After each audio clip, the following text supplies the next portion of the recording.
സാംസ് 15 സങ്കീർത്തനം വളരെ പരിചിതമായ ഒരു സങ്കീർത്തനമാണ്. 5 വാക്യങ്ങൾ മാത്രമുള്ള ഒരു സങ്കീർത്തനം. നമുക്ക് എല്ലാവർക്കും കൂടെ ചേർന്ന് അതൊന്ന് വായിക്കാം. എല്ലാവരും ബൈബിളിലെ കയ്യിലുള്ളവർ, English or Malayalam, let us all read it together. ദൈവത്തിൻ്റെ വചനം നമുക്ക് ഒന്നിച്ച് വായിപ്പാനും അത് ചില മിനിറ്റുകൾ ചിന്തിപ്പാനും ദൈവമായ കർത്താവ് ഇടയാക്കി തീർക്കട്ടെ. ദൈവത്തിന് സ്തോത്രം. Let us read from verse 1. ഒന്നാമത്തെ വാക്യം അത് നമുക്ക് വായിക്കാം. യഹോവേ, സങ്കീർത്തനങ്ങളുടെ കൂട്ടത്തിൽ 23 സങ്കീർത്തനം, 1 സങ്കീർത്തനം, 15 സങ്കീർത്തനം ഒക്കെ എല്ലാവർക്കും കാണാതെ അറിയാവുന്ന സങ്കീർത്തനങ്ങളാണ്. ഈ സങ്കീർത്തനങ്ങളൊക്കെ കാണാൻ പഠിക്കുന്നത് നല്ലതാണ്. എൻ്റെ ജീവിതത്തിൽ വളരെ കുഞ്ഞു പ്രായത്തിൽ, ഞാൻ ഹൈസ്കൂൾ വിദ്യാർത്ഥിയായിരിക്കുമ്പോഴേ ദൈവത്തിൻ്റെ വചനം ശരിക്കും കാണാതെ പഠിക്കുവാൻ എനിക്ക് ഭയങ്കര ഇഷ്ടമായിരുന്നു. അന്ന് ഞങ്ങളുടെ ഡിസ്ട്രിക്ട് സൂപ്രണ്ടായിരുന്നായ മരിച്ചുപോയ AC സാമുവൽ പാസ്റ്ററുടെ കയ്യിൽ നിന്ന് കൂടുതൽ വാക്യങ്ങൾ ചൊല്ലുന്നതിന് പലപ്പോഴും അവാർഡുകൾ വാങ്ങിക്കാൻ ദൈവം എൻ്റെ ജീവിതത്തിലൂടെയായി. എനിക്ക് ദൈവവചനം എൻ്റെ അകത്ത് ആക്കുന്നത് ഭയങ്കര ഇഷ്ടമാണ്. രാത്രിയിൽ അത് വായിക്കാനിരുന്നിട്ട് ഞാൻ വെളുപ്പാങ്കാലം വരെയൊക്കെ 2 മണി, 3 മണി, 4 മണി, 5 മണി വരെയൊക്കെ ഇരുന്ന് വേദപുസ്തകം വായിച്ചിട്ടുണ്ട്. I really enjoy it. ദൈവത്തിൻ്റെ വചനത്തോട് അങ്ങനെ ഒരു വലിയ താല്പര്യം ദൈവം എൻ്റെ ഹൃദയത്തിൽ തന്നിട്ടുണ്ട്. അതുകൊണ്ട് തന്നെ ആയിരിക്കാം ഈ വചനം ഒഴിച്ച് വചനത്തിന് വെളിയിലുള്ളതായിരിക്കുന്ന യാതൊരു കാര്യങ്ങളോടും എനിക്ക് അത്രയും പ്രതിപത്തി തോന്നാറില്ല. സ്പിരിച്വൽ ഗിഫ്റ്റ്സ് ഒക്കെ ശരിക്കും എക്സസൈസ് ചെയ്യുന്നതായിരിക്കുന്ന ഒത്തിരി ആളുകളെ നാം കണ്ടിട്ടുണ്ട്. അതൊക്കെ വളരെ നല്ല കാര്യവും സഭയ്ക്ക് പ്രയോജനപ്പെടുന്നതാണെങ്കിലും ഈ വചനത്തെക്കാൾ വലുതൊന്നും ദൈവസഭയ്ക്ക് ആധികാരികമായിട്ട് എടുക്കാനില്ലെന്ന് വിശ്വസിക്കുന്നയാളാണ്. സ്തോത്രം. അതുകൊണ്ട് ഈ വചനത്തോട് എൻ്റെ പ്രതിബദ്ധത വളരെ ശക്തമായി അത് കഴിഞ്ഞ നാളുകളിൽ മുമ്പോട്ട് കൊണ്ടുപോകുവാൻ ദൈവമായ കർത്താവ് ഇടയാക്കി തീർത്തിട്ടുണ്ട്. അതോർത്ത് ഞാൻ ദൈവത്തെ സ്തുതിക്കുന്നു.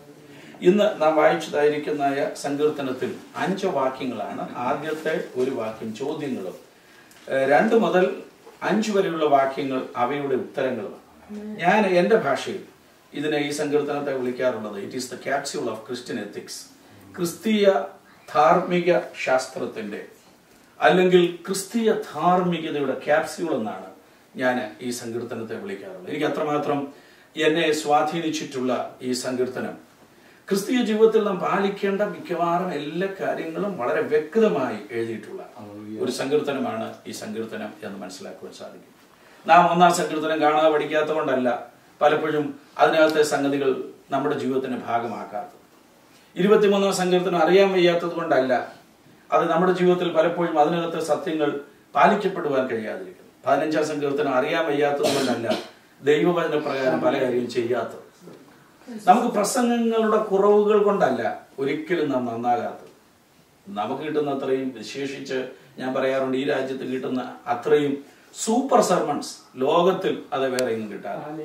അതുപോലെ ചിലപ്പോൾ ഇച്ചിരി കുറവായിരിക്കും ഈ ഭാഗത്ത്, ഹ്യൂസ്റ്റൺ, ഡാളസ്, അതെ ആ ഭാഗങ്ങളിലുള്ള അത്രയും ചിലപ്പം കാണത്തില്ലെങ്കിൽ പോലും ഞാൻ പറയട്ടെ, we are getting really God's word in a very very deep manor.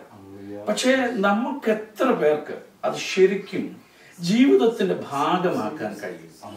ജീവിതത്തിൽ അതിനെ പാലിക്കാൻ നമുക്ക് എത്ര പേർ കഴിയും? അവിടെയാണ് വാസ്തവത്തിൽ ലൈഫ് ചേഞ്ചിങ് സിറ്റുവേഷൻസ് ഉണ്ടാകുവാൻ തക്കവണ്ണം ഇടയായിത്തീരുന്നത്. ജീവിതത്തെ മാറ്റുവാൻ തക്കവണ്ണം കഴിയുന്ന ഏറ്റവും പ്രധാനപ്പെട്ടതായിരിക്കുന്ന സംഗതി ഈ വചന ഹൃദയസ്ഥമാക്കുക മാത്രമല്ല, അതുപോലെ ജീവിക്കുക എന്നുള്ളതാണ്. എന്റെ മാതാവിന്റെ ജീവനോടുകൂടെ ഇരിക്കുന്നില്ല എങ്കിലും ആ മാതാവ് ഞങ്ങളെ പഠിപ്പിച്ചിരുന്നൊരു അതേ കാര്യമുണ്ട്.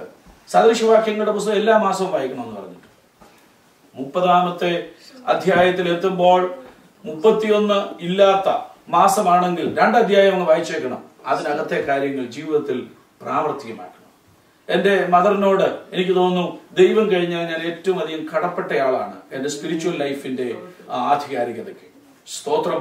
ഒരു മർത്തോമാ കുടുംബത്തിലാണ് തിരുവല്ലയിൽ ജനിച്ചതെങ്കിലും ദൈവസന്നിധിയിൽ അങ്ങനെ വളർത്തപ്പെടാൻ ഇടയായി തീർന്നത് ജീവിതത്തിൽ ഒരു വലിയ ഭാഗ്യമാണ്. മർത്തോമക്കാരായിട്ട് ഞങ്ങൾ ദീർഘവർഷങ്ങൾ ഉണ്ടായിരുന്നു എങ്കിൽ തന്നെയും ഒരു പ്രാവശ്യം പോലും ഒരു സിനിമ എന്തെന്ന് കാണാൻ ഞങ്ങളുടെ ആരുടെയും ജീവിതത്തിൽ ഇടയായിട്ടില്ല. കാര്യം എൻ്റെ അപ്പനും അമ്മയും അത് കാണുന്നവരല്ലായിരുന്നു. അവർ മർത്തോമയിലൊക്കെ ആയിരുന്നെങ്കിലും ഞങ്ങളെ ആരെയും കൊണ്ടുപോയിട്ടില്ല. അതെ, പന്തുകളി കാണാൻ വിടുന്ന പോലും അന്ന് വലിയ ടാബുവായി കണ്ടിരുന്ന ഒരു മാതാവിന്റെ അതേ ശിക്ഷണത്തിൽ വളരുവാൻ തക്കവണ്ണം ദൈവം ജീവിതത്തിൽ ഇടയാക്കിയിട്ടുണ്ട്. അതുകൊണ്ട് അത് ജീവിതത്തിൽ കർത്താവുമായിട്ടുള്ള ബന്ധത്തെ വളരെ ആധികാരികമായി അത് അന്വേഷിപ്പാനുള്ള ആയിരിക്കുന്ന അവസരങ്ങൾ ദൈവം എൻ്റെ ജീവിതത്തിൽ തന്നിട്ടുണ്ട്. അത് ഞാൻ ദൈവത്തോട് നന്ദിയുള്ളവനാണ്. ദൈവത്തിന് സ്തോത്രം.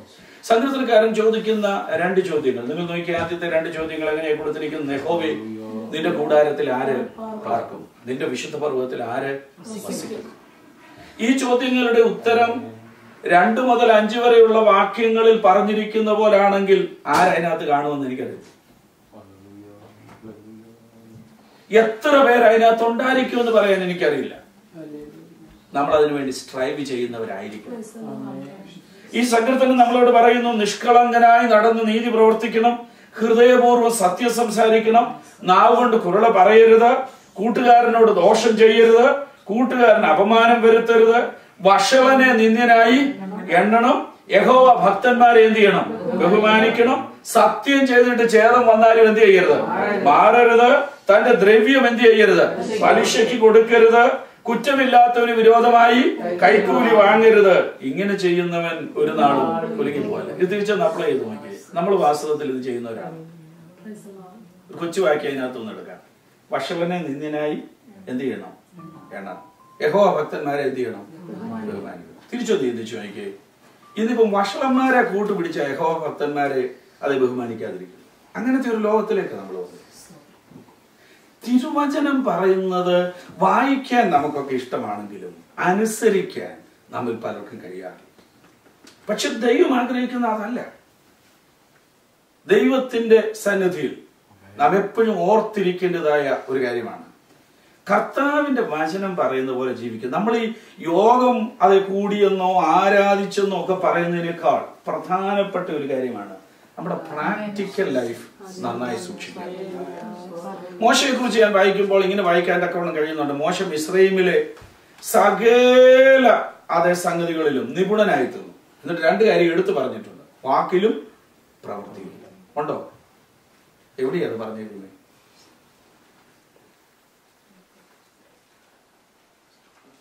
പത്ത് കൊല്ലത്തിന് മുമ്പ് വിശ്വാസത്തിലായിരുന്ന ഒരു കൈകളും ചോദിക്കുക. അപ്പൊ നമ്മുടെ ബിബ്ലിക്കൽ അണ്ടർസ്റ്റാൻഡിങ് അത്രേ ഉള്ളൂ. ഞാൻ ഒരിക്കലും ഒരു സ്ഥലത്ത് വെച്ചൊരു പാട്ട് പാടി. അന്ന് വൽഗീതത്താൽ ശൂരവൽഗീതത്താൽ കുതിരക്കുളമ്പുകൾ ഘടനം ചെയ്തു. ഞാൻ ചോദിച്ചു, ഖുറാനിൽ നിന്നാണോ രാമായണത്തിൽ നിന്നാണോ ബൈബിളിൽ നിന്നാണോ? ഇപ്പൊ ഒരാൾ അവരെന്ന് പറഞ്ഞു രാമായണത്തിൽ നിന്നാണ്. അതിന്റെ കാര്യം എന്താണെന്നറിയാം? നമുക്ക് ഈ വേദപുസ്തകമായിട്ടുള്ള പരിചയം അത്രേ ഉള്ളൂ. നിങ്ങൾ കണ്ടിട്ടില്ലേ ചിലരൊക്കെ ബൈബിളിന്റെ നടുഭാഗം ഇങ്ങനെ ഉന്തി നിൽക്കുന്നത്? കാര്യം ഈ സങ്കീർത്തനമേ എന്ത് ചെയ്യത്തുള്ളൂ, ബാക്കിയൊക്കെ വളരെ ഫ്രഷ് ആയിട്ട് ഇപ്പോഴും ഇരിക്കുന്നത് കാണാൻ സാധിക്കും. വൽഗീതം ഖട്ടനം ചെയ്തു എന്നൊക്കെ കേട്ടപ്പോ അവര് വിചാരിച്ചു അത് രാമായണത്തിൽ അത് നടന്ന കൗരവരും പാണ്ഡവരും തമ്മിലുള്ള യുദ്ധത്തിന്റെ കാര്യമാണ്. പക്ഷെ അല്ല, വിശുദ്ധ വേദപുസ്തകത്തിലെ കാര്യമാണ്. അപ്പോൾ ജീവിതത്തിൽ നമുക്ക് ഈ തിരുവചനം നമ്മുടെ ജീവിതത്തിന്റെ ഭാഗമാക്കി മാറ്റണം. ദൈവത്തിന്റെ ദാസന്മാരെ കുറിച്ച് ദൈവസഭകളെ കുറിച്ചൊക്കെ നിങ്ങൾ വായിക്കുമ്പോൾ നിങ്ങൾക്ക് വായിക്കാൻ കഴിയുന്നു, ചില സഭയിലുള്ള ആളുകൾ വേറെ ചില സഭയിലുള്ളവരെക്കാൾ ഉത്തമന്മാരായിരുന്നു. അതിന്റെ കാരണം അവർ തിരുവചനം അങ്ങനെ തന്നെയോ എന്ന് ദിനംപ്രതി എന്ത് ചെയ്തു പരിശോധിച്ചു. അപ്പൊ ദൈവത്തിന്റെ വചനവുമായിട്ട് നമ്മുടെ ജീവിതം, ഉപദേശമാരുടെ കാര്യമല്ല ഞാൻ പറയുന്നത്, വിശ്വാസികളായിരിക്കുന്ന സമയത്ത് തന്നെ ദൈവവചനവുമായിട്ട് നമുക്കൊരു അടുപ്പുണ്ട്. കർത്താവിന്റെ വചനമാണ് നമ്മുടെ ഗൈഡിങ് ഫാക്ടർ എന്ന് പറയുന്നത്. നമ്മൾ ഹോളിവുഡിനടുത്താണെങ്കിലും അത് ബോളിവുഡ് ഒക്കെ ഉണ്ടെങ്കിലും ഞാൻ പറയുന്നത് ഇതൊന്നും അല്ല നമ്മെ അത് നിയന്ത്രിക്കേണ്ട ഘടകങ്ങൾ എന്ന് പറയുന്നത് ഈ ദൈവത്തിന്റെ വചനമായിരിക്കണം. നമ്മുടെ IPC, നമ്മുടെ IPC എന്ന് പറയുന്നത് ദൈവത്തിന്റെ വചനമായിരിക്കും. എനിക്കറിയാം, നാച്ചുറലി നിങ്ങൾ ചിന്തിക്കും IPC എന്ന് പറഞ്ഞാൽ India Pentecost church of God എന്നാണ്. അല്ല, ഇന്ത്യൻ പീനൽ കോഡ് എന്നാണ് ഞാൻ ഉദ്ദേശിച്ചത്. ആ IPC എന്ന് പറയുന്നത് നമ്മെ നിയന്ത്രിക്കുന്ന, അത് നമ്മുടെ രാജ്യത്തെ നിയന്ത്രിക്കുന്ന ഇന്ത്യൻ കോൺസ്റ്റിറ്റ്യൂഷനെയാണ് IPC, ഇന്ത്യൻ പീനൽ കോഡ് എന്ന് പറയുന്നത്. എന്ന് പറഞ്ഞ പോലെ ഒരു ദൈവ പൈതലിന്റെ ഹെവൻലി പീനൽ കോഡാണ് നമ്മുടെ കയ്യിൽ തന്നെ. പണ്ടൊക്കെയുള്ള ആളുകൾ അതും ചെയ്യാറില്ല, പണ്ട് അതിന്റെ ആവശ്യം ഉണ്ടായിരുന്നു. പണ്ടൊക്കെയുള്ള ആളുകളെ ഞാൻ കണ്ടിട്ടുണ്ട്, വിശുദ്ധ വേദപുസ്തകം എടുത്ത് നോക്കിയാൽ അതിനകത്ത് അടുത്ത അതേ മാസത്തേക്കുള്ളായിരിക്കുന്ന ഇലക്ട്രിസിറ്റി ബില്ലും പിള്ളേരുടെ പേരും നാളും ഒക്കെ എഴുതി വെച്ചേക്കുന്നതും അത് ഇങ്ങനെയുള്ള കുറെ കാര്യങ്ങൾ വെച്ചേക്കുന്ന പുസ്തകമായിരുന്നു വേദപുസ്തകം. അങ്ങനെ അതിനുള്ള അല്ല ഇന്നും നമുക്കറിയാം. ദൈവത്തിന്റെ വചനം നമ്മുടെ ജീവിതത്തിന്റെ ഭാഗമാണ്. Should be part of us. ഒരു സാഹചര്യത്തിൽ ദൈവത്തിന്റെ വചനം നമുക്ക് കയ്യിൽ കിട്ടാൻ നിവർത്തിയില്ലാതെ വന്നാലും ഇത് ജീവിതത്തിൽ ഹൃദിസ്ഥമാക്കുക. സങ്കീർത്തനക്കാരൻ ചോദിക്കുന്നു, യഹോവേ നിന്റെ കൂടാരത്തിൽ ആര് പാർക്കും? നിന്റെ വിശുദ്ധ പർവ്വതത്തിൽ ആര് വസിക്കും? ആ ചോദ്യം നാളുകളായി, അനേക വർഷങ്ങളായി ചോദിക്കപ്പെടുന്നതായിരിക്കുന്ന ചോദ്യമാണ്. അതിലേക്ക് നമുക്കൊന്ന് കടന്നു വരാം. അതിന്റെ 2-ാം വാക്യം മാത്രമേ ഞാൻ ഇന്ന് രാത്രിയിൽ തുടർന്നുള്ളായിരിക്കുന്ന മിനിറ്റുകൾ കൊണ്ട് സംസാരിക്കുവാൻ ഒക്കെ താല്പര്യപ്പെടുന്നുള്ളൂ. വേഴ്സ് 2 ഒന്നാമത് പറയുന്നു, നിഷ്കളങ്കനായി നടന്ന് നീതി പ്രവർത്തിക്കുകയും ഹൃദയപൂർവം സത്യം സംസാരിക്കുകയും ചെയ്യുന്നവൻ നിന്റെ കൂടാരത്തിൽ, നിന്റെ വിശുദ്ധ പർവ്വതത്തിൽ. അപ്പൊ ദൈവത്തിന്റെ കൂടാരത്തിൽ പാർക്കുന്നതാര്, ദൈവത്തിന്റെ വിശുദ്ധ പർവ്വതത്തിൽ വസിക്കുന്നതാര് എന്ന ചോദ്യത്തിന്റെ ആദ്യത്തെ മറുപടി, നിഷ്കളങ്കനായി നടന്ന് നീതി പ്രവർത്തിക്കുകയും ഹൃദയപൂർവം സത്യം സംസാരിക്കുകയും ചെയ്യും. അവരാ ദൈവത്തിന്റെ കൂടാരത്തിൽ പാർക്കുന്നത്, അവരാ അവന്റെ വിശുദ്ധ പർവ്വതത്തിൽ വസിക്കുന്നത്. ഈ 2-ാമത്തെ വാക്യത്തിൽ നിന്ന് നമ്മുടെ ശരീരത്തിലെ 3 അവയവങ്ങളോടുള്ള ബന്ധത്തിലാണ് സംസാരിപ്പാൻ്റെ അവന്റെ ഹൃദയത്തിൽ താല്പര്യമുള്ളത്. ആ അവയവങ്ങൾ ഈ 2-ാം വാക്യത്തിൽ വളരെ വ്യക്തമായി ബന്ധപ്പെടുത്തിയിട്ടുണ്ട്. ഒന്നാമത് പറഞ്ഞിരിക്കുന്നത് നടക്കണം, കാല് നമുക്ക് ദൈവം തന്നിട്ടുള്ളത്, നിന്റെ നടപ്പ്. 2-ാമത്തെ കാര്യം നിന്റെ കയ്യ്, നിന്റെ പ്രവൃത്തി. 3-ാമത്തെ കാര്യം നിന്റെ നാവ്, നിന്റെ സംസാരം. ഞാൻ ഒന്നുകൂടെ പറയാം, ഇത് 3 ശരിയാകാമെങ്കിൽ you can be a successful Christian. നിന്റെ ജീവിതം ദൈവസന്നിധിയിൽ ശരിയാകാമെങ്കിൽ, നിന്റെ പ്രവൃത്തികൾ ദൈവസന്നിധിയിൽ ശരിയാകാമെങ്കിൽ, നിന്റെ സംസാരം ദൈവസന്നിധിയിൽ ശരിയായി സൂക്ഷിക്കാമെങ്കിൽ, നിന്റെ ക്രിസ്തീയ ജീവിതത്തിൽ ആരും നിന്നെ ചോദ്യം ചെയ്യാത്ത ഒരു ജീവിതശൈലി, വലിയൊരു കള്ളത്തരത്തിൽ നിന്നെ പറഞ്ഞോ അല്ലെങ്കിൽ നിനക്കെതിരെ സംസാരിച്ചോ ഉള്ളതോ അത് ഉണ്ടാവാമായിരിക്കാം. പക്ഷെ ദൈവത്തിന്റെ വചനം പറയുന്നു, നമ്മുടെ ക്രിസ്തീയ ജീവിതത്തിൽ ഉണ്ടാകേണ്ടതായിരിക്കുന്ന പ്രധാനപ്പെട്ട 3 കാര്യങ്ങൾ ഒരു വാക്യത്തിൽ നിന്ന് ഞാൻ മുമ്പോട്ട് കൊണ്ടുവരുന്നു. നമ്പർ 1, നീ എങ്ങനെ നടക്കണമെന്ന് പറഞ്ഞു, നിഷ്കളങ്കനായി നടക്കണം. ഒന്നുകൂടെ പറഞ്ഞാൽ ക്രിക്കറ്റ്നസ് ജീവിതത്തിൽ പാടില്ല, വഞ്ചനയോടുകൂടെ ജീവിക്കരുതെന്ന്. ജീവിതം നിഷ്കളങ്കമായിരിക്കും. വേദപുസ്തകത്തിൽ എവിടെല്ലാം നടപ്പെന്ന് പറഞ്ഞിട്ടുണ്ടോ അതിന്റെ 90% ജീവിതത്തെ കുറിച്ചാണ് പറയുന്നത്, നിന്റെ നടപ്പ്. അതുകൊണ്ട് ആ സങ്കീർത്തനക്കാരൻ തന്നെ മറ്റൊരു ഭാഗത്ത് പറഞ്ഞിട്ടുണ്ട്, എന്റെ നടപ്പ് നിന്റെ ചുവടുകളിൽ ആയിരുന്നു. എന്റെ നടപ്പ്, എന്റെ ജീവിതം നിന്റെ ചുവടുകളിലായിരുന്നു. ഇൻ അതർ വേർഡ്സ്, ദൈവത്തിന്റെ വചനം നമ്മോട് പറയുന്നത് എന്റെ നടപ്പ് നീ നടന്നുപോയിടത്തൂടായിരുന്നു. I was walking through the footsteps that have been given by you. Peter reminding of it. പത്രോസ് അതിനെ കുറിച്ച് പറയുന്നത് ഇങ്ങനെയാണ്, ഇതിനായിട്ടല്ലോ നിങ്ങൾ വിളിക്കപ്പെട്ടിരിക്കുന്നത്, നിങ്ങൾ പിന്തുടരുവാൻ ഒരു നല്ല മാതൃക വെച്ചേച്ചു പോയി. And I like that word, മാതൃക, മോഡൽ. ദൈവം തമ്പുരാൻ നമുക്കൊരു നല്ല മോഡൽ വെച്ചേച്ചു പോയി. ആ മോഡലിൽ കൂടെ വേണം നാം ജീവിക്കാൻ. എല്ലാവരുടെ ഒപ്പീനിയൻ അനുസരിച്ച് ജീവിക്കാനല്ല ദൈവം നമ്മെ വിളിച്ചത്. ഭൂരിപക്ഷം അനുസരിച്ച് ജീവിക്കാനും അല്ല ദൈവം നമ്മെ വിളിച്ചത്. I don't believe in majority. ഞാൻ മെജോറിറ്റി വിശ്വസിക്കാത്ത ഒരാളാണ്. കാരണം വിശുദ്ധ ബൈബിൾ നിങ്ങൾ ആദ്യോടൊന്ന് പരിശോധിച്ചു നോക്കിയാൽ ദൈവത്തിന്റെ വചനത്തിൽ ശക്തരായി നിന്നിട്ടുള്ളവരെല്ലാം മൈനോറിറ്റിയാണ്. They had been never the majority. Some people make a decision on majority. It is a worldly standard. ലോകത്തിന്റെ standard. One good example I can give you from God's word. വേദപുസ്തകം പറയുന്നു, എന്റെ മക്കൾ അത് തെറ്റ് ചെയ്താൽ അവരെ എന്ത് ചെയ്യണമെന്ന്, ശിക്ഷിക്കണമെന്ന്. ഗവൺമെന്റ് ഓഫ് അമേരിക്ക എന്താ പറയുന്നത്? തല്ല പാടില്ല. That is a rule, that is a regulation. ഞാൻ ഫിലദൽഫിയയിൽ താമസിക്കുന്ന കാലത്ത് എന്റെ മോനെ അത് ഒരു പ്രത്യേക കാര്യത്തിന് കയർ കൊണ്ട് കെട്ടിയിട്ട് ജഡ്ജ് ഫിലദൽഫിയയിൽ. അപ്പൊ എല്ലാവരും എന്നോട് പറഞ്ഞു നാളെ ജയിലിൽ പോകേണ്ടി വരും. എനിക്കറിയാം പോകത്തില്ലെന്നറിയാം. എന്റെ മോനെ ശിക്ഷിച്ച് വളർത്തേണ്ടത് എന്റെ ആവശ്യമാണ്. ഇന്ന് അവൻ കർത്താവിന്റെ വേലക്കാരൻ ഇന്ത്യ ബൈബിൾ കോളേജിൽ അധ്യാപകനായിരിക്കുന്നതിന്റെ പുറകിൽ അവന് ആവശ്യമായിരിക്കുന്ന ശിക്ഷണം കൊടുക്കേണ്ടത് ആവശ്യമായിരുന്നു. നമ്മൾ ഈ ലോകത്തിന്റെ സ്റ്റാൻഡേർഡിന് ഹയർ ഹയർ ഹയർ ഇമ്പോർട്ടൻസ് കൊടുക്കാറ്. ഞാൻ പകല് അത് ചിന്തിക്കുകയും പറയുകയും ചെയ്ത ഒരു കാര്യം കൂടെ ഉണ്ട്. ഇന്ന് മനുഷ്യർക്ക് കൊടുക്കുന്നതിനേക്കാൾ ഇമ്പോർട്ടൻസ് ആണ് അമേരിക്കയിൽ വന്നിട്ടുള്ളതായിരിക്കും നമ്മുടെ ആൾക്കാർ കൊടുക്കുന്ന കരിയാപ്പിന്. I tell you, you don't evaluate sometimes the things. അതുകൊണ്ടാണ് നിങ്ങൾക്ക് ഭയങ്കരമായ അത് ഇമ്പോർട്ടൻസ് അവർക്ക്. സ്തോത്രം. ഈ തിരുവചനം നമ്മുടെ കൈകളിൽ തന്നിട്ടുള്ളത് ഇതനുസരിച്ച് ജീവിക്കാൻ, നമ്മുടെ ഇഷ്ടം പോലെ ജീവിക്കാനല്ല. Whether it is USA or Canada or England or any other countries in the world, your standard is not any other thing, but it is the word of God.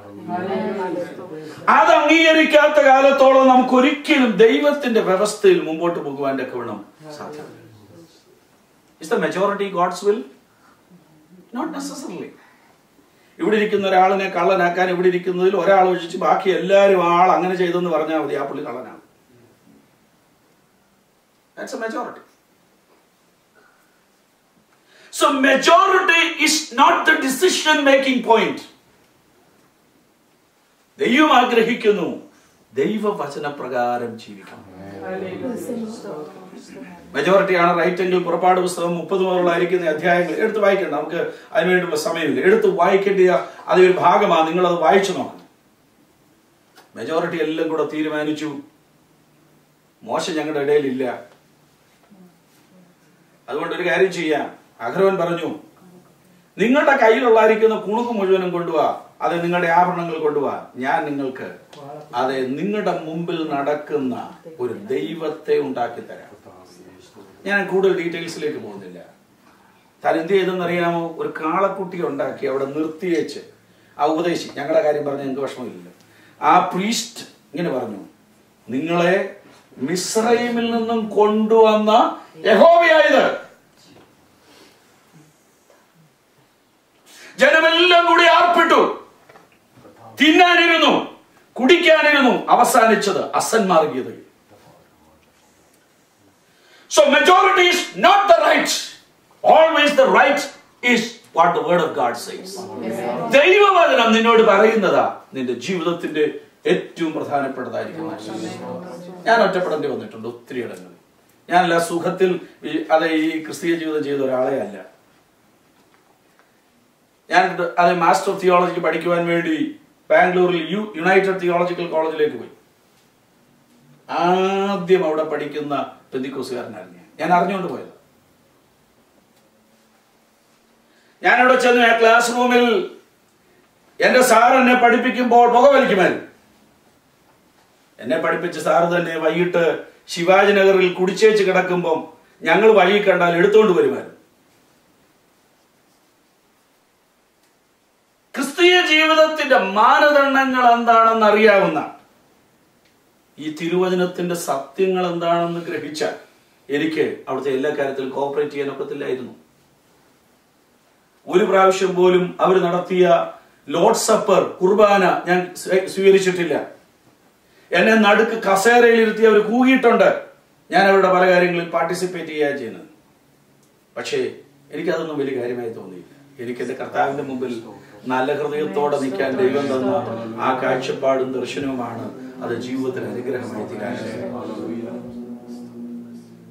Dare to be different as a child of God. നീ ദൈവത്തിന്റെ പൈതലാണെങ്കിൽ different ആയി നിൽക്കാനുള്ള dairying നിന്റെ ജീവിതത്തിൽ ഉണ്ടായിരിക്കും. രണ്ടും കൂടെ ഒരിക്കലും സാധ്യമല്ല. You can never compromise with the world. നമ്മൾ ഇന്ന് കോംപ്രമൈസിന് വേണ്ടി ഓടി നടക്കുക. കാര്യം we want to get a lot of people in our other group. പക്ഷേ ദൈവവചനം പരിശോധിച്ച് നോക്കിയാൽ compromise is not the word of the Bible, but it is the word of this world. അതുകൊണ്ട് ദൈവം നമ്മോട് പറഞ്ഞിട്ടുള്ളായിരിക്കുന്ന കാര്യങ്ങൾക്ക് നാം ഇമ്പോർട്ടൻസ് കൊടുക്കും. യഹോവേ, നിന്റെ കൂടാരത്തിൽ ആര് പാർക്കും? നിന്റെ വിശുദ്ധ പർവ്വതത്തിൽ ആര് വസിക്കും? മോശ അതേ കൽപ്പലകയൊക്കെ മേടിച്ച് എഴുതിയതും കൊണ്ട് താഴോട്ട് വരുമ്പോൾ ഭയങ്കരമായിരിക്കുന്ന ആരാധന, ഭയങ്കര ആരാധന. ആരാധനയുടെ ശബ്ദം ദൂരെ കേൾക്കാം. ഇത്രയും നാളും അവർ ആരാധിച്ചിട്ടുള്ളതിനേക്കാൾ ഉച്ചത്തിൽ ആരാധിക്കുന്ന ആരാധന. ആ ആരാധനയുടെ ശബ്ദത്തെങ്കിൽ അവിടെ പറഞ്ഞ ചില ഫ്രേസസ് നിങ്ങൾ ശ്രദ്ധിക്കണം. പാളയത്തിൽ ഭയങ്കരമായിരിക്കുന്ന ആരാധനയുടെ ശബ്ദം കേൾക്കുന്നു എന്ന് പറയുമ്പോൾ യോശുവ മോശയോട് റിപ്പോർട്ട് ചെയ്യുന്ന വേളയിൽ മോശ പറയുകയാണ്, ഇതും ആരാധനയുടെ ശബ്ദമൊന്നും അല്ല കേൾക്കുന്നത്, പാളയത്തിൽ വേറെന്തോ സംഭവിച്ചിരിക്കുക. ഞാൻ ഒന്നുകൂടെ പറയാം, ഡിസേണിങ് സ്പിരിറ്റ് ഉള്ളവനെ ഇത് തിരിച്ചറിയുന്നു. അല്ലെങ്കിൽ അവൻ പറയും ഹല്ലേലൂയ സ്തോത്രം എന്ന് പറയും. ഞാൻ യോങ്കിച്ചോയുടെ മീറ്റിങ്ങിന് കോട്ടയത്തെ സ്റ്റേഡിയത്തിൽ കടന്നുപോയി. നിങ്ങൾ നാട്ടിലുണ്ടായിരുന്നവരാരെങ്കിലും കൂടിയിട്ടുണ്ടോ എന്ന് എനിക്കറിയത്തില്ല. വെള്ളിയാഴ്ച ദിവസം വൈകിട്ടാണ് ഞാൻ പോയത്. You are there. ഓക്കെ, വെള്ളിയാഴ്ച വൈകിട്ടാ പോയ. ആദ്യം രാജഗോപാലാണ് പ്രസംഗിക്കുന്നത്. അദ്ദേഹം പ്രസംഗിച്ച കൂട്ടത്തിൽ പറയുവാന്റെ ഒക്കെ ഇടയായി തീർന്നു. അമ്മ എന്ന പേരിൽ ഇന്ന് അവരുടെ ഇടയിൽ അറിയപ്പെടുന്ന ആരാ? അമൃതാനന്ദ മയിൽ കൂടെയാണ് ഭാരതത്തിന്റെ രക്ഷ. ഈ രക്ഷ എന്ന് കേട്ടിട്ടുണ്ടെ കുറച്ച് പെന്തിക്കോസുകാര് ആത്മാവിലായി ഹല്ലേലൂയയൊക്കെ പറഞ്ഞ് അന്യഭാഷ പറയാൻ ഞാൻ കേട്ടു. ആരിൽ കൂടെയാണെന്നുള്ള അവര് ശ്രദ്ധിച്ചേ. ഞാൻ അതിശയോക്തി എന്നെ ഒരു പ്രസംഗത്തിലും പറയുന്നില്ല. അതിന്റെ പുറകെ കെ എം മാണിയാ പ്രസംഗിച്ചത്. കെ എം മാണി പ്രസംഗിച്ചു കഴിഞ്ഞപ്പോൾ അദ്വൈത സിദ്ധാന്തത്തിലൂടെ ഭാരതത്തിന് രക്ഷയുണ്ട് എന്ന് പ്രസംഗിച്ചു. അന്നേരവും ഞാൻ കണ്ടു അത് ആളുകൾ ആത്മാവിലായി ഹല്ലേലൂയ. നമ്മൾ ഒരു കാര്യം മനസ്സിലാക്കണം, നമ്മുടെ കയ്യിൽ ഒരു പ്രമാണം തന്നിട്ടുണ്ട്. ഒന്നുകിൽ ഈ പ്രമാണം വേണമെന്ന് വെക്കണം, അല്ലെങ്കിൽ വേണ്ടാന്ന് വെക്കണം. പ്രമാണം കയ്യിലുള്ളതിനനുസരിച്ച് ജീവിക്കാൻ നമുക്ക് കഴിയണം.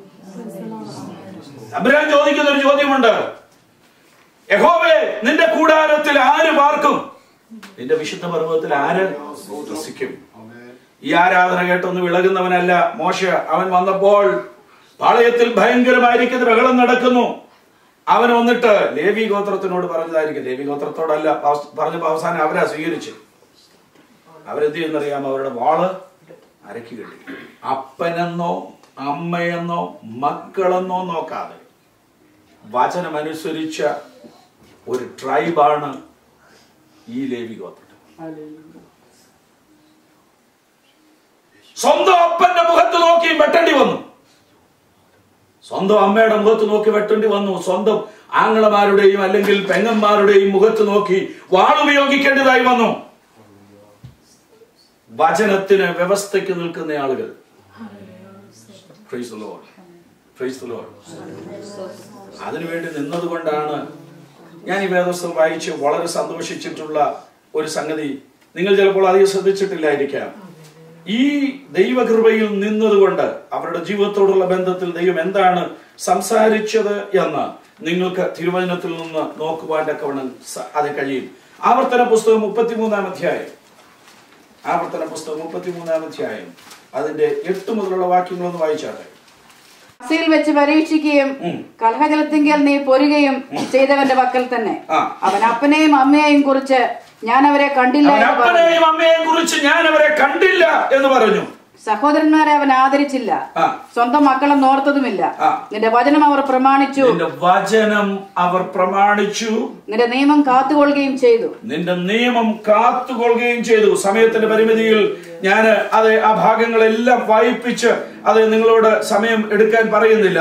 എന്നാൽ അതിന്റെ 11-ാം വാക്യത്തിലേക്ക് വരുമ്പോൾ യഹോവേ അവന്റെ ധനത്തെ അനുഗ്രഹിക്കണമേ, അവന്റെ പ്രവൃത്തിയിൽ പ്രസാദിക്കണമേ, അവന്റെ എതിരികളും അവനെ ദ്വേഷിക്കുന്നവരെ എഴുന്നേൽക്കാതെ വണ്ണം അവരുടെ അരകളെ തകർത്ത് കളയണമേ എന്ന് അത് പറഞ്ഞിരിക്കുന്ന കാണുവാൻ തക്കവണ്ണം സാധിക്കും.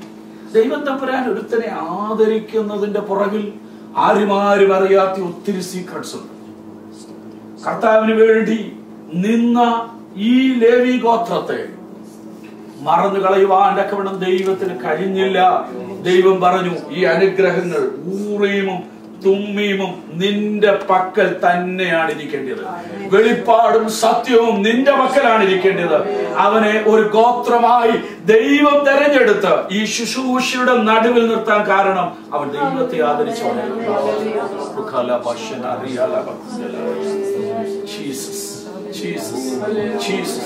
നമ്മൾ ഇന്ന് എന്ത് തെറ്റിനും നമ്മുടെ റിലേഷൻസ് ആണ് കൂട്ടു നിൽക്കുന്നവന്. അപ്പനെന്നോ അമ്മയെന്നോ നോക്കാതെ സഹോദരങ്ങളൊന്നും നോക്കാതെ സത്യത്തിന് വേണ്ടി നിന്നതായിരിക്കുന്നതായ ആ ദൈവത്തിന്റെ ജനത്തെ ദൈവം ആദരിപ്പാൻ കോണം ഇടയായി. Praise the Lord. Praise the Lord. Oman Pentecostal അസംബ്ലിയുടെ 25ാമത്തെ വാർഷികം നടക്കുമ്പോൾ അവരെനിക്ക് എഴുതി, അതെ സാറ് അവിടത്തേക്ക് ഒരു ആർട്ടിക്കിൾ അയച്ചു തരണം, ഞങ്ങളുടെ 25ാമത്തെ വർഷത്തെ സൂനീർ അത് ഇറക്കുകയാണ്. ഞാനൊരു ആർട്ടിക്കിൾ അയച്ചു കൊടുത്തു. അതിനകത്ത് ഞാൻ എഴുതിയിരിക്കുന്നത് യേശുവിന്റെ രക്തത്തിന്റെ പശ അല്ലെങ്കിൽ the glue of the blood of Jesus Christ എന്നാണ്. ഇന്ന് പലയിടങ്ങളിലും ബന്ധങ്ങൾ മാനുഷികമായി മാറിയത് മുഖാന്തരം ദൈവത്തിന്റെ വേല തച്ചുടച്ചു കളയുന്ന അനേക സന്ദർഭങ്ങൾ നിങ്ങൾക്ക് കാണാം. എന്നാൽ ഒരു ദൈവ പൈതൽ ഓർത്തിരിക്കണം, നിന്റെ കയ്യിൽ ഒരു പ്രമാണം തന്നിട്ടുണ്ട്. ഈ പ്രമാണത്തിൽ നിൽക്കാൻ ദൈവത്തിനെ വിളിച്ചു വേർതിരിച്ച് ദൈവത്തിന്റെ പൈതലാക്കി മാറ്റിയതെങ്കിൽ മുഖം നോക്കാതെ അവനെ പിൻപറ്റാൻ നിനക്ക് കഴിയണം.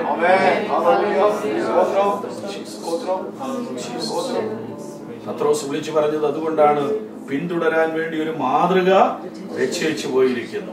ആ മാതൃക ഒരിക്കലും തകർത്ത് കളയുവാൻ തക്കവണ്ണം ഇടയാകരുത്.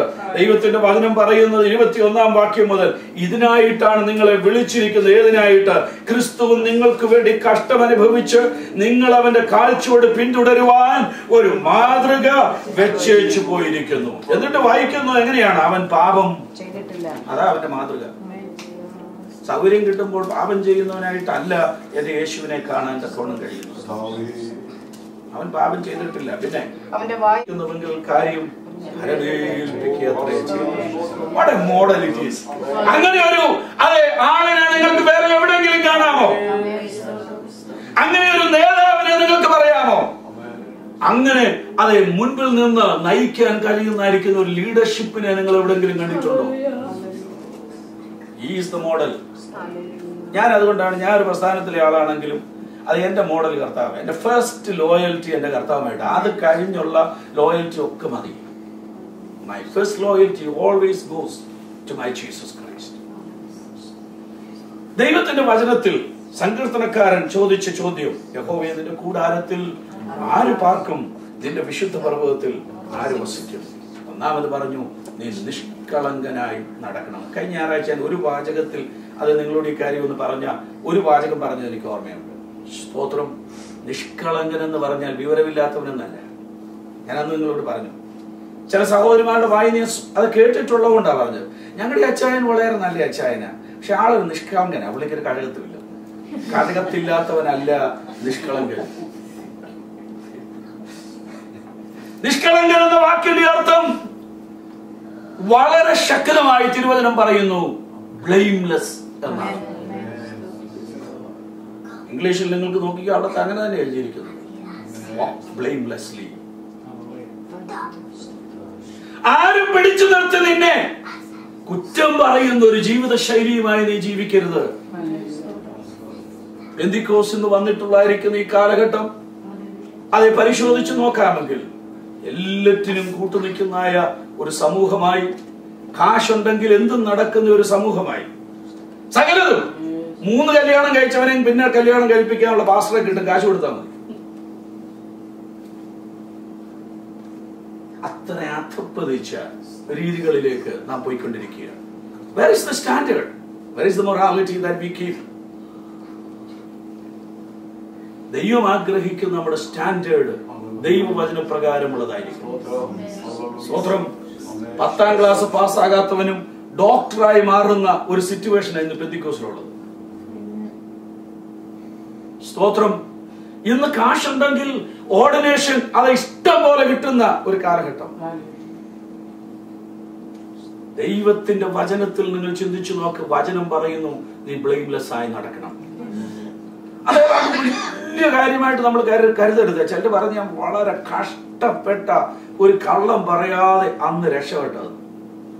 ആ പ്രസ്താവനയെ തെറ്റാണ്.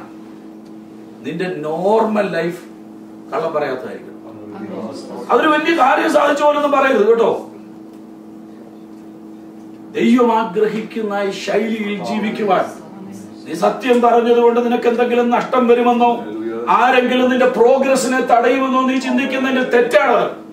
നിന്റെ പ്രോഗ്രസിനെ തടയാൻ അത് ഏതെങ്കിലും വ്യക്തിക്ക് അല്പനേരത്തേക്ക് കഴിഞ്ഞാലും അവന്റെ മുമ്പിൽ തന്നെ നിന്റെ പ്രോഗ്രസ് വെളിപ്പെടുത്തുന്നവനാ എന്റെ ദൈവം.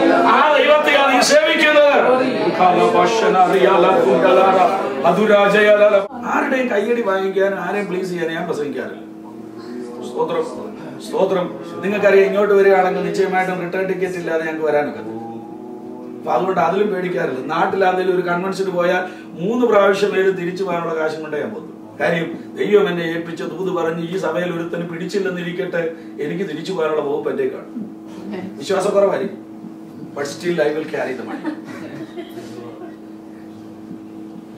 ദൈവം ആഗ്രഹിക്കുന്ന ജീവിതശൈലി അത് തമ്പുരാന്റെ കയ്യിൽ നിന്നും നമ്മുടെ ജീവിതത്തിന്റെ ഭാഗമാക്കി മാറ്റണം. അതിന്റെ അർത്ഥം നമ്മൾ പെർഫെക്റ്റ് ആയെന്നൊന്നുമല്ല. Don't ever think in that. We are not. We are growing daily into perfection. കർത്താവിന്റെ അടുക്കലോളം വളരുവാൻ തക്കവണ്ണം അത് നമ്മെ ദൈവം വിളിച്ചു വേർതിരിച്ചിരിക്കുകയാണ്. നിഷ്കളങ്കനായി നടക്കണം. ദൈവത്തിന്റെ വചനം അങ്ങനെയാ പറയുന്നത്. വേദപുസ്തകം പരിശോധിച്ച് നോക്കിയോ, നിഷ്കളങ്കനായി നടക്കണമെന്നുള്ളതായിരിക്കുന്ന ആ വാക്കിന്റെ വിശദീകരണങ്ങളിലേക്ക് പോയി ഒത്തിരി പോകേണ്ടി വരും. 8:44 കൊടുത്തിട്ടുണ്ട്. അത് ആരുടെ കയ്യിൽ നിന്നാണ് നിഷ്കളങ്കതയ്ക്ക് വിപരീതമായത് വരുന്നത് എന്ന് അവിടെ രേഖപ്പെടുത്തിയിട്ടുണ്ട്. John 8:44. He speaks his native language. കളത്തരെ കുറിച്ചാണ് പറയുന്നത്. ഇവന്റെ നേറ്റീവ് ലാംഗ്വേജ് ഇത് ഏത്? അതിന്റെ അടുത്ത വാചകം കൂടെ വായിച്ച്. For he is a liar. He is a liar and the father of lies. Father of lies. കള്ളം പറയുന്നവരുടെ അപ്പനാ പിശാചെങ്കിൽ കള്ളം പറയുന്നവരുടെ അപ്പൻ ആരാണെന്ന് നിങ്ങൾ തന്നെ പറ. Don't claim too much. എന്താ നമ്മുടെ സഭകളിൽ കള്ളം പറയുന്നത് തെറ്റാണെന്നും അത് ചെയ്യാൻ പാടില്ലെന്നും പഠിപ്പിക്കാത്തത്? വ്യഭിചാരം ചെയ്യരുതെന്ന് പഠിപ്പിക്കും, മോഷ്ടിക്കരുതെന്ന് പഠിപ്പിക്കും. പക്ഷേ കള്ളം പറയുന്നവനും കർത്തൃമേശ കൊടുക്കുന്നവരാ നമ്മള്. We don't bother many times. We have to have word to be taught. ദൈവവചനം പഠിക്കുന്ന ഒരു ദൈവപൈതൽ ജീവിതത്തിൽ മനസ്സിലാക്കാൻ കഴിയേണ്ട ഒരു സംഗതിയാണ്. നിന്റെ ക്രിസ്തീയ ജീവിതത്തിൽ നിശ്ചയമായും കള്ളം പറയാതെ ജീവിക്കാൻ നിനക്ക് കഴിയണം. ഞാൻ ഫിലദൽഫിയയിൽ താമസിക്കുന്ന കാലത്ത് എന്റെ ജോലിയായിരുന്നു രാത്രിയില്, ഞാൻ പറഞ്ഞത് സൺഡേ രാത്രിയിൽ എന്റെ കുഞ്ഞിനെ തീറ്റുന്ന ജോലി, ലില്ലി ജോലിക്ക് പോകുമ്പോൾ ഞാനത് ചെയ്യുമായിരുന്നു. പക്ഷെ എന്റെ വചനത്തിൽ പറയുന്നു നീ എങ്ങനെ നടക്കണം? നിഷ്കളങ്കനായി. നമ്മുടെ അപ്പന്റെ കൂട്ടായിരിക്കുന്നത് നല്ലതല്ലേ? എന്റെ കൊച്ച്, അതെ മോള്, അവക്കിപ്പം 10-21 വയസ്സുണ്ട്, 22 വയസ്സുണ്ട്. അവളോട് പിള്ളേർ ആരെങ്കിലും വന്ന് അത് ചോദിക്കും, നീ ആരുടെ കൂട്ടായിരിക്കുന്നത്? ഞങ്ങൾക്ക് തോന്നുന്നു നീ മമ്മിയുടെ കൂട്ടായിരിക്കുന്നു എന്ന് പറഞ്ഞാൽ ഉടനെ അവൾ പറയും, no no no, I'm just like my daddy. ഞാൻ ശ്രദ്ധിച്ചിട്ടുണ്ട് അവൾ തല കുലുക്കുന്നതും ഡിസഗ്രി ചെയ്യുന്നതൊക്കെ.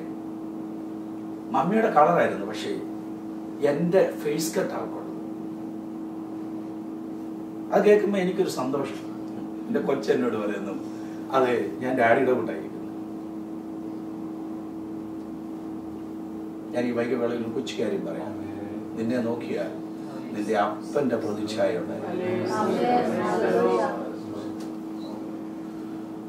സ്ട്രേഞ്ചർ ആയിരിക്കുന്ന സാത്താന്റെ കള്ളത്തരത്തിന്റെ പ്രതിച്ഛായ നിന്നിൽ കാണരുത്. It's a bad thing.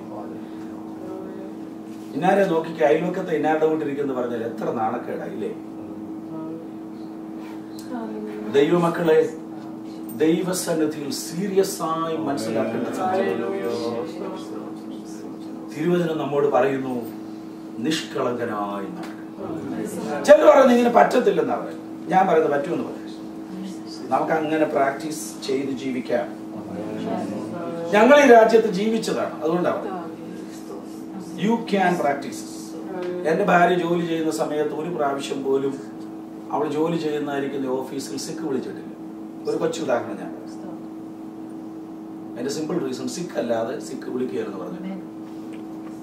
Leave ചോദിച്ച് തന്നെങ്കിൽ തന്നു, തന്നില്ലേ വേണ്ട, എന്നാലും സിക്ക് വിളിക്കുക എന്ന് പറഞ്ഞിട്ടുണ്ട്. കാര്യം സിക്ക് വിളിക്കുക എന്ന് പറഞ്ഞാൽ അതിന്റെ അർത്ഥം എന്തോ നമുക്കറിയാം, ഇല്ലേ? നമ്മളിവിടെ ജീവിച്ചേ.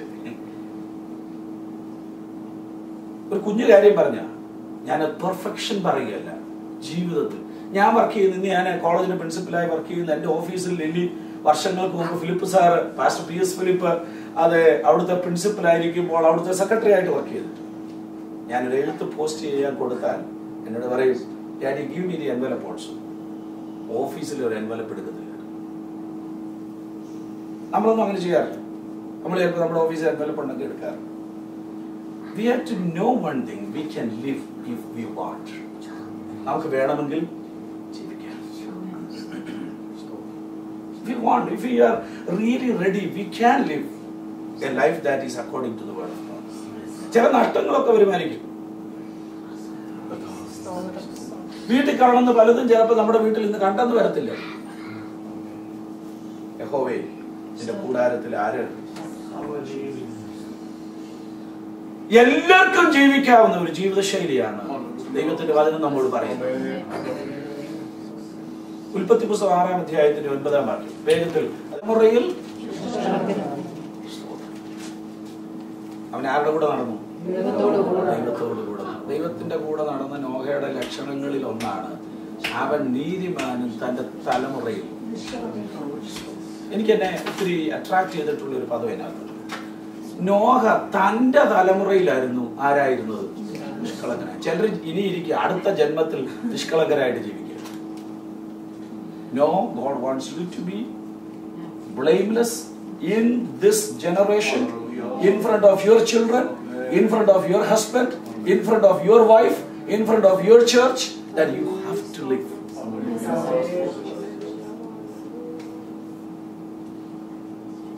ശരിക്കും റിവൈവൽ എന്ന് പറയുന്നത് നമ്മൾ ഉണ്ടാക്കുന്ന ബഹളങ്ങളല്ല. ശരിക്കും റിവൈവൽ എന്ന് പറയുന്നത് ക്രിസ്തുവിന്റെ വചനത്തിന്റെയും പരിശുദ്ധാത്മാവിന്റെയും സാച്ചുറേഷനിൽ ജീവിച്ചിട്ട് തമ്പുരാൻ പറയുന്ന പോലെ വചനം പറയുന്ന പോലെ ജീവിക്കുന്നു.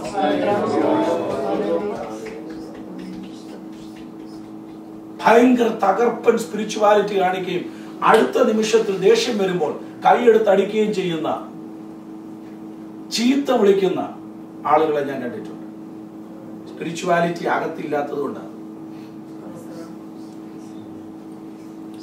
എത്രയോ പ്രാവശ്യം രാജസ്ഥാനിൽ വെച്ച് ഞാൻ ഇന്ന് ഓർക്കുന്നു, ഞാൻ സുവിശേഷ പ്രതികളൊക്കെ ഇങ്ങനെ കൊടുത്ത് സുവിശേഷം പറഞ്ഞു ചെല്ലുമ്പോൾ ഒരുത്തൻ വന്ന് പിടിച്ചു തള്ളി. എന്റെ കൂടെ വേറൊരാളും കൂടെ ഉണ്ടായിരുന്നു, ഒരു സുവിശേഷകൻ കൂടെ. ഞങ്ങൾ രണ്ടുപേരും കൂടി ഇങ്ങനെ വില്ലേജുകളിൽ പോയി സുവിശേഷം അത് പ്രചരിപ്പിക്കുന്ന സമയത്ത് പിടിച്ചു തള്ളി, ട്രാക്ട് വലിച്ചു കയറി, മുഖത്തൊക്കെ എറിഞ്ഞു, ചീത്തയൊക്കെ വിളിച്ചു. നാട്ടില് പല ആളുകൾ ചീത്ത വിളിച്ചിട്ടുണ്ട്. ചീത്ത വിളിച്ചത് മനസ്സിലാകാഞ്ഞത് കൊണ്ടല്ല തിരിച്ചു വിളിക്കാഞ്ഞത്. എല്ലാ അക്ഷരവും എനിക്കും അറിയാം, ഒരക്ഷരവും പഠിക്കാതിരുന്നില്ല. But you are a Christian. You are a child of God. നമ്മുടെ ക്രിസ്ത്യൻ ലൈഫ് നാം വളരെ സൂക്ഷിക്കേണ്ടതായ. അതുകൊണ്ടാണ് ഞാൻ പറഞ്ഞത് ഈ സങ്കീർത്തനം ഒരു ക്യാപ്സ്യൂളാണ് ക്രിസ്ത്യൻ ലൈഫിന്റെ. ഞാൻ അങ്ങനെ അത് നാമകരണം ചെയ്യാം. യഹോവേ നിന്റെ കൂടാരത്തിൽ ആര് പാർക്കും? നിന്റെ വിശുദ്ധ പർവ്വതത്തിൽ ആര് വസിക്കും? നിഷ്കളങ്കനായ. ഉൽപ്പത്തി പുസ്തകം 17-ാം അധ്യായത്തിന്റെ 1-ാം വാക്യം. Book of Genesis chapter 17 verse 1. When Abraham was 99 years old, the Lord appeared to him and said, I am God Almighty. Walk before me and be blameless. അബ്രഹാമിന് 99 വയസ്സായപ്പോൾ യഹോവ അബ്രഹാമിനോട് അവന് പ്രത്യക്ഷനായി പറഞ്ഞു, ഞാൻ സർവശക്തിയുള്ള ദൈവമായ യഹോവയാണ്, നീ എന്റെ മുമ്പാകെ നടന്ന് നിഷ്കളങ്കനായി. 99 കൊല്ലം ജീവിച്ചൊരുത്തനോടാ പറഞ്ഞത്, ഇനിയും നിന്റെ ജീവിതം നടന്ന് നിഷ്കളങ്കതയിൽ ജീവിക്കണം. ചിലർ പറയുന്നത് ഞാൻ കേട്ടിട്ടുണ്ട്, എന്റെ അപ്പനപ്പൂപ്പന്മാരുടെ കാലം മുതൽ ഞാൻ ഇങ്ങനെ, അതുകൊണ്ട് എനിക്ക് ഇങ്ങനെ പറ്റത്തുള്ളൂ. നീ ഇതുവരെ ഗുണപ്പെട്ടില്ലെന്നുള്ള എന്റെ ലക്ഷണമാണ്. ചിലർക്ക് ദേഷ്യം വന്നേച്ച് അത് പല കാര്യങ്ങൾ കാണിക്കും. നിങ്ങൾ കണ്ടോ എന്റെ മൂക്ക് വേർക്കുന്ന, എന്റെ അപ്പനും ഇങ്ങനെയായിരുന്നു എന്നൊക്കെ പറയുന്നത് പറഞ്ഞു കേട്ടിട്ടുണ്ട്. പക്ഷെ വേദപുസ്തകം പറയുന്ന ഒരുവൻ ക്രിസ്തുവിലായാൽ അവൻ എന്ന് പറഞ്ഞാൽ നീ ഇതുവരെ അപ്പനെ മാറിയിട്ടില്ല. നീ എന്റെ മുമ്പാകെ നടന്ന് നിഷ്കളങ്കനായിരിക്കും. ഞാൻ വാക്കിലൂടെ അവസാനിക്കും. നീ എന്റെ മുമ്പിൽ നടന്ന്. ആ പദപ്രയോഗം നിങ്ങൾ ശ്രദ്ധിക്കും. നിഷ്കളങ്കരാകാൻ വേണ്ടി ചില ആളുകൾ ഒന്നും ചെയ്യാതിരിക്കും. വേദപുസ്തകം അങ്ങനെയല്ല പറയുന്നത്. നീ നടക്കണം, ജീവിക്കണം, കൈ കെട്ടിയിരിക്കരുത്.